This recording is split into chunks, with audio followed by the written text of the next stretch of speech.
सुप्रभात बच्चों।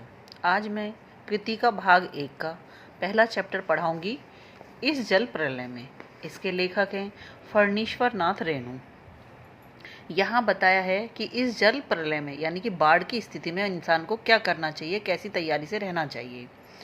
मेरा गांव ऐसे इलाके में है जहां हर साल पश्चिम, पूरब और दक्षिण की कोसी, पनार, महानंदा और गंगा की बाढ़ से पीड़ित प्राणियों के समूह आकर पनाह लेते हैं। पनाह का अर्थ होता है शरण लेना। सावन भादों में ट्रेन की खिड़कियों से विशाल और सपाट परती पर गाय, बैल, भैंस, बकरों के हजारों झुंड देखकर ही लोग बाढ़ की विभीषिका का अंदाजा लगाते हैं। ये देखिए, परती का अर्थ होता है वो जमीन जो जोती और बोई ना जा सके, और विभीषिका का अर्थ है भयंकरता। तो यहाँ बताया है कि सावन भादों में ट्रेन की खिड़कियों से विशाल और सपाट परती पर गाय, बैल, भैंस, बकरों के हजारों झुंड देखकर ही लोग बाढ़ की विभीषिका का अंदाजा लगा लेते हैं। परती क्षेत्र में जन्म लेने के कारण अपने गांव के अधिकांश लोगों की तरह मैं भी तैरना नहीं जानता, किंतु 10 वर्ष की उम्र से पिछले साल तक बॉय स्काउट, स्वयंसेवक, राजनीतिक कार्यकर्ता अथवा रिलीफ वर्कर की हैसियत से बाढ़ पीड़ित क्षेत्रों में काम करता रहा हूं। और लिखने की बात, हाई स्कूल में बाढ़ पर लेख लिखकर प्रथम स्थान पाने से लेकर धर्म युग में कथा दशक के अंतर्गत बाढ़ की पुरानी कहानी को नए पाठ के साथ प्रस्तुत कर चुका हूँ। जय गंगा 1947 में लिखी गई है, ये भी बाढ़ के ऊपर ही है। डायन कोसी 1948, हड्डियों का पुल 1948 आदि छुटपुट रिपोर्टाज के अलावा मेरे कई उपन्यास भी बाढ़ की विनाश लीलाओं के अनेक चित्र अंकित हुए हैं। किंतु गांव में रहते हुए बाढ़ से घिरने, बहने, फंसने और भोगने का अनुभव कभी नहीं हुआ।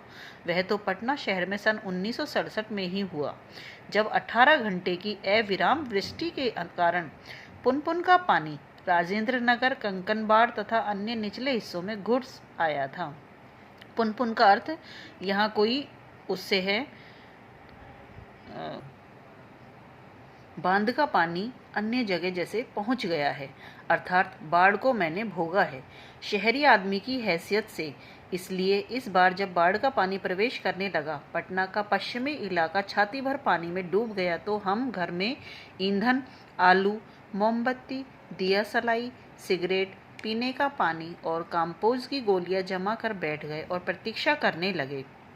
यहाँ लेखक कह रहा है कि जैसे ही बाढ़ की आशंका होती है, लोग बाग अपने घरों में ईंधन, आलू, मोमबत्ती, दिया सलाई, सिगरेट और पीने का पानी इकट्ठा करके रखते हैं। सुबह सुना राजभवन और मुख्यमंत्री निवास पलावित हो गया है। पलावित का अर्थ है पूरी तरह से भर चुका है। दोपहर में सूचना मिली, गोलघर जल से घिर गया है। यो सूचना बांग्ला में इस वाक्य से मिली थी, जानो गोलघर डूबे गे छे। और 5 बजे जब कॉफ़ी हाउस जाने के लिए तथा शहर का हाल मालूम करने निकला, तो रिक्शे वाले ने हंसकर कहा, अब कहाँ जाइएगा, कॉफ़ी हाउस में तो अबले पानी आ गया होगा। यानी कि सारा शहर पानी में डूब गया है, चलो पानी कैसे घुस गया है वही देखना है, कहकर हम रिक्शा पर बैठ गए। साथ में नई कविता के एक विशेषज्ञ व्याख्याता आचार्य कवि मित्र थे, जो अपनी अनवरत अनगढ़ गद्य में स्वागतोक्ति से कभी बोर नहीं होते हैं। धन्य हैं। तो यहाँ इसका मतलब देखिए, अनवरत जिस पर बाढ़ का पानी चढ़ गया हो या जो जल में डूब गया हो। अनर्गल जैसे कोई निरंतर लगातार कुछ भी हो रहा हो, या फिर जैसे बेतुकी बात हो। और अनगढ़ है कोई बेडौल चीज़ हो, टेढ़ा मेढ़ा हो, इस तरह से। Motor, scooter, tractor, motorcycle, truck, टमटम, साइकिल, रिक्शा पर और पैदल लोग पानी देखने जा रहे हैं। लोग पानी देखकर लौट रहे हैं। देखने वालों की आंखों में, जुबान पर एक ही जिज्ञासा, पानी कहाँ तक आ गया है। देखकर लौटते हुए लोगों की बातचीत फ्रेजर रोड पर आ गया। ये किसी रोड का नाम है, फ्रेजर रोड पर आ गया है, पार कर गया। Shri Krishnapuri, Pataliputra colony, boring road, industrial area का कहीं पता नहीं। अब भट्टाचार्य जी रोड पर पानी आ गया होगा। छाती भर पानी है विमेन कॉलेज के पास, विमेन यानी गर्ल्स कॉलेज के पास। डुबाओ पानी है, आग रहा है, आ गया है, घुस गया है, डूब गया है, डूब गया, बह गया। हम जब कॉफ़ी हाउस के पास पहुंचे, कॉफ़ी हाउस बंद कर दिया गया था। सड़क के एक किनारे एक मोटी डोरी की शक्ल में गेरुआ झाग फेन में उलझा पानी तेजी से सरकता आ रहा है। मैंने कहा, आचार्य जी, आगे जाने की जरूरत नहीं, वो देखिए आ रहा है मृत्यु का तरल दूत। आतंक के मारे मेरे दोनों हाथ बरबस जुड़ गए और सभ्य प्रणाम निवेदन में मेरे मुंह से कुछ स्फुट शब्द निकले। हाँ, मैं बहुत कायर और डरपोक हूँ। रिक्शा वाला बहादुर है, कहता है चलिए ना थोड़ा और आगे। भीड़ का एक आदमी बोला, ए रिक्शा, करंट बहुत तेज है, आगे मत जाओ। मैंने रिक्शा वाले से अनुनय भरे स्वर में कहा, लौटा ले भैया, आगे बढ़ने की जरूरत नहीं है। रिक्शा मोड़कर हम अप्सरा सिनेमा हॉल के बगल से गांधी मैदान की ओर चले। पैलेस होटल और इंडियन एयरलाइंस दफ्तर के सामने पानी भर रहा था। पानी की तेज धारा पर लाल हरे नियन विज्ञापनों की परछाइयां सैकड़ों रंगीन सांपों की सृष्टि कर रही थी। गांधी मैदान की रेलिंग के सहारे हजारों लोग खड़े देख रहे थे। दशहरे का दिन रामलीला के राम के रथ की प्रतीक्षा में जितने लोग रहते हैं उससे कम नहीं थे।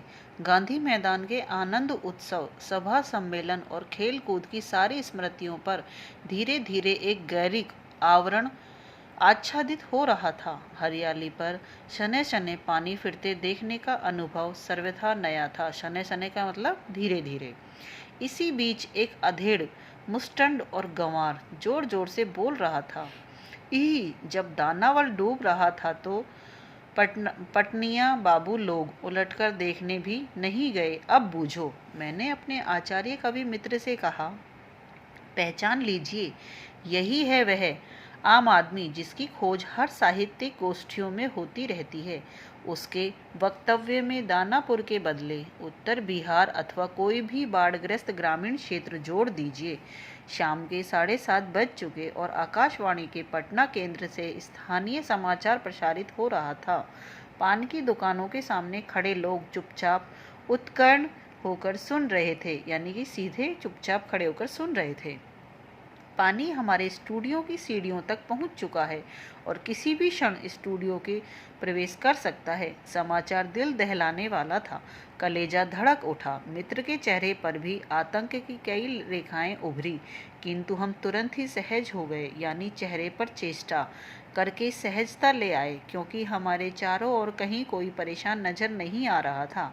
पानी देखकर लौटते हुए लोग आम दिनों की तरह हंस बोल रहे थे, बल्कि आज तनिक अधिक ही उत्साहित थे। उत्साहित यानी प्रसन्न थे। हाँ, दुकानों में थोड़ी हड़बड़ी थी। नीचे के सामान ऊपर किए जा रहे थे। रिक्शा, टमटम, ट्रक और टेम्पो पर सामान लादे जा रहे थे। ये सारे साधन हैं जिनमें सामान भरकर ले जाए जा रहे थे। खरीद बिक्री बंद हो चुकी थी। पान वालों की बिक्री अचानक बढ़ गई थी। आसन संकट से कोई प्राणी आतंकित नहीं दिख रहा था। आसन यानी कि अचानक से आया हुआ संकट। और वहां लोग बाग इकट्ठा होकर पान की दुकान पर भीड़ जमा कर रहे थे। पान वालों के आदमकद आईने में उतने लोगों के बीच हमारी ही सूरतें मुहर्मी नजर आ रही थी। मुहर्मी यानी डरी हुई। अब हम यहाँ थोड़ी देर भी ठहरेंगे तो वहाँ खड़े लोग किसी भी क्षण ठठाकर हम पर हंस सकते हैं।